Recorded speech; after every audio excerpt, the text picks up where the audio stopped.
YouTube के सभी दर्शकों का चैतन्य एस्ट्रोलॉजी में स्वागत है, हार्दिक अभिनंदन है। मित्रों नमस्कार। मित्रों,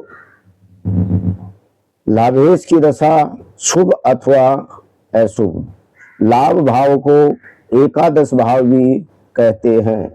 यदि लाभ भाव में शुभ ग्रह हो और स्वयं लाभेश शुभ ग्रह बन रहा हो, यदि केंद्र अथवा त्रिकोण भाव में स्थित हो, लाभेश शुभ ग्रहों से युक्त अथवा दृष्ट हो और लाभ भाव पर भी शुभ ग्रहों की दृष्टि पड़ रही हो, लाभेश सूर्य के नजदीक होने के कारण से अस्त न हो, ऐसी स्थिति के अंदर लाभ भाव और लाभेश बलवान माना जाएगा।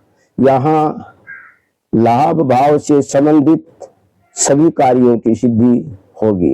यहाँ आर्थिक उन्नति होती है, आय के नए नए स्रोत खुलते हैं। ये भाव इच्छा पूर्तियों का भाव भी है। जो लंबे समय से जो भी योजना बना रखी हो या दिल के अंदर कोई इच्छा हो, तो निश्चित रूप से लाभेश की दशा के अंदर उस इच्छा पूर्ति की कार्य सिद्धि होती है। यहाँ मित्रों, जातक को व्यापार के अंदर तरक्की मिलती है।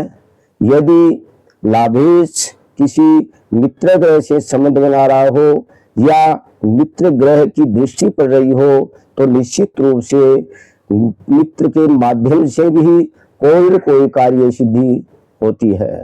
यहाँ लाभ भाव से बड़े भाई का विचार भी करते हैं, तो निश्चित रूप से बड़े भाई का सुख मिलेगा, बड़े भाई का अच्छा सपोर्ट मिलेगा।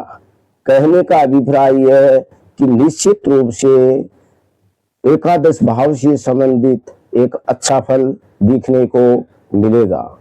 यदि एकादश भाव में पाप ग्रह हो, वैसे एकादश के अंदर पाप ग्रह भी शुभ फल देते हैं, लेकिन आधिपत्य की दृष्टि से अर्थात षष्ठेश, अष्टमेश या द्वादशेश का लोड होकर के यदि एकादश भाव में ग्रह स्थित हो और पाप ग्रह से युक्त अथवा दृष्ट हो, तो निश्चित रूप से हम कह सकते हैं कि लाभ भाव से संबंधित उतना फायदा नहीं होगा। लाभ के अंदर रुकावट होगी, नुकसान हो सकता है और कोई न कोई कार्य सिद्धि के अंदर निश्चित रूप से विलंब होता है। इसमें कहीं भी संदेह करने की आवश्यकता नहीं है।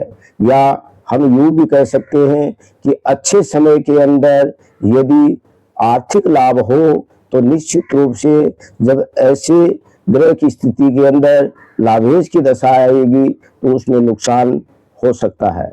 बड़े भाई से मतभेद आदि हो सकते हैं।